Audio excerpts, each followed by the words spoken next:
মেয়েদের 2026 সালে টি-20 বিশ্বকাপ শুরুর আর মাত্র 2 মাস বাকি। ইংল্যান্ড এবং ওয়েলসে হতে যাওয়া এই মেগা ইভেন্টের জন্য রেকর্ড পরিমাণ প্রাইজ মানি ঘোষণা করেছে ইন্টারন্যাশনাল ক্রিকেট কাউন্সিল আইসিসি, যা নারী ক্রিকেটের যে কোনো ফরম্যাটে বিশ্বকাপের সর্বোচ্চ বরাদ্দ। মেয়েদের সর্বশেষ টি-20 বিশ্বকাপ হয়েছিল 2024 সালে।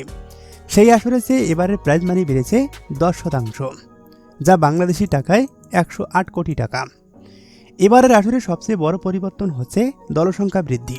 প্রথমবারের মতো 12 দল নিয়ে অনুষ্ঠিত হতে যাচ্ছে নারী বিশ্বকাপ, যা প্রতিযোগিতাকে আরও জমজমাট ও চ্যালেঞ্জিং করে তুলবে।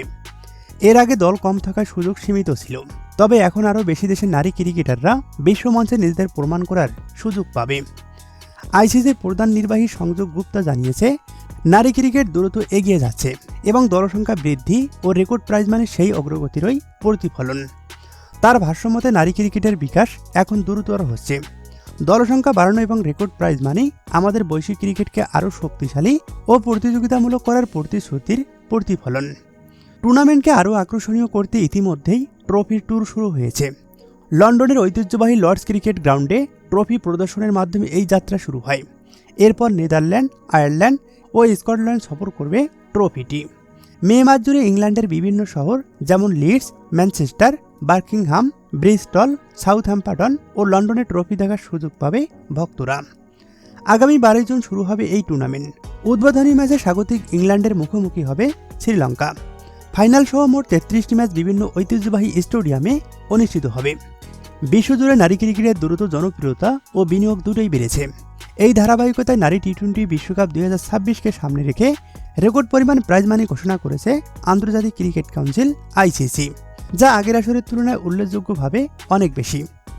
ইংল্যান্ড এবং ওয়েলসে অনুষ্ঠিত এই টুর্নামেন্টের মোট প্রাইজ মানি 87,64,615 মার্কিন ডলার, যা বাংলাদেশি টাকায় 108 কোটি টাকা। 2024 সালের আসরে যেখানে ছিল 79,58,000 ডলার, সেখানে বৃদ্ধি পেয়েছে 10%। এর মধ্যে চ্যাম্পিয়ন দল পাবে 23,40,000 ডলার, যা বাংলাদেশি টাকায় 30 কোটি টাকা, আর রানার্স আপ দল পাবে 11,70,000 ডলার, যা বাংলাদেশি মুদ্রায় 15 কোটি টাকা। অন্যদিকে সেমিফাইনালে হেরে যাওয়া 2 দল প্রত্যেকেই পাবে 6,75,000 ডলার, যা বাংলাদেশি টাকায় প্রায় 9 কোটি টাকা।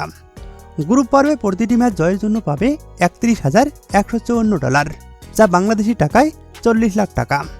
এছাড়া অংশগ্রহণকারী 12টি দলই পাবে ন্যূনতম 2,47,500 ডলার, যা বাংলাদেশি টাকায় 3 কোটি টাকা। অর্থাৎ এবারে নারী টি-20 বিশ্বকাপে যে কোনো দল অংশগ্রহণ করলেই পাচ্ছে 3.5 কোটি টাকা।